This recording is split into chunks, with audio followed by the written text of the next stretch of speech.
Assalomu alaykum kichik do'stlar. Hozir sizlarga o'qib beradiganimiz Bo'dak mushuk hikoyalaridan Bo'dak mushuk apangning achchig'i yomon. Buning avtori esinglardimi? Kitobning avtori Sara August. Biz oldin qismlarni degandik. Tarjima qiluvchi Nuraliya Abdukerim.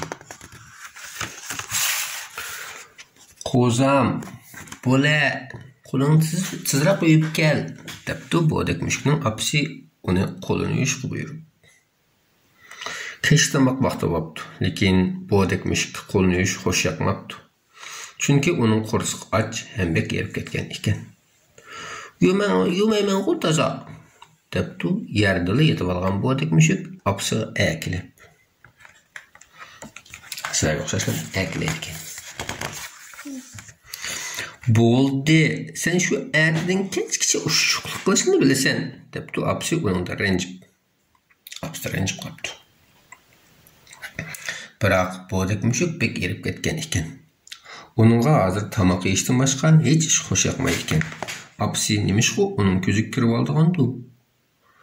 Tamoq yeging bo'lsa, darhol qo'lingni yuvib kel, debdi apasi yana. Yuvmayman dedim-ku, yuvmayman, deb javob beribdi Bo'dak mushuk. İşte apasiga yoqtis bilamda. Olmaydi. Bu chog'da Bo'dak mushukning apasining achchig'i kelib qolibdi. Etdigandan beri mushundaq bir g'arazlik qilyapsan. Bugungidek mushundaq sovuq havoda bir obdan xurum oyog'ini kay desam kiymay.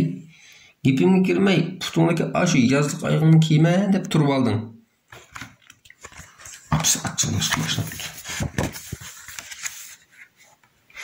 Bo'dak mushuk ko'ngilda xurum oyog'imning uzun boqqisini tursa, qo'tim oyog'imni solgan chog'da muallimni avar qilaman. Men yo o'zim oyog'imning boqqisini qanday qilishni bilmasam. Hey, deb o'qsinibdi.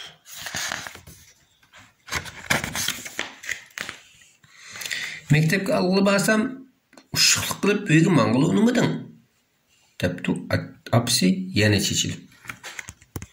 Apasi bir raslam chechilib qolibdi. Opam meni o'g'il kelganda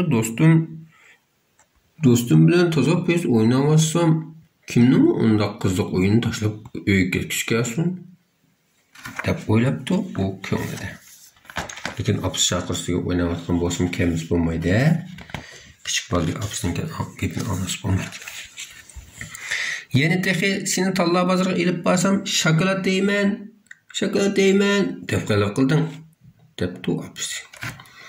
Unda ashta qalab qilsa bo'lamda, bir yoq bo'lganda shokolad yeyman deb qalab qilsa bo'lmaydi.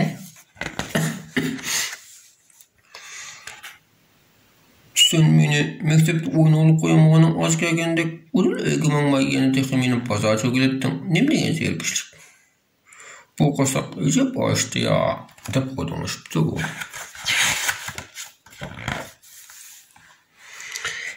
Yaxshi bo'l degan apasi bilan birga o'ltirib tamoq yeydi, debdi apasi uni bezlab.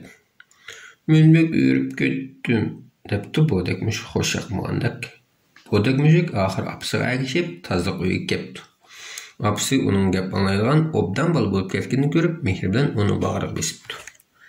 Apasining gapini anglasa yaxshi-ya. Apasining gapini anglagan bolalar yaxshi bola bo'ldi. Hech bo'lmaganda bu til anglaganda yaxshiroq, deb o'ylabdi u ichida.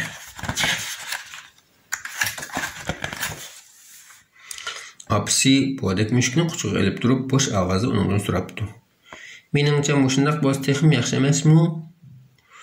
Gap anglaydigan obdan bola bo'lsa, apasidan tilni anglamaydi, ham yig'labmi yurmaydi. Shunaqmi? Apasining gapini anglasa yig'lamaydi, tilni anglamaydi, tilashmaydi, sizlar bilasizlar-ku, gap anglagandan keyin. U chog'da Bo'dak mushuk bilan apasi xuddi deyishib olgandeklar, ko'nglida mushundaq o'ylayotgan ekan. Sizlar mashtab o'yladinglarmi? Apasining gapini anglash yaxshimi, anglamas yaxshimi? Yaxshi. Kitobimizni tugadi. Allohga omonat.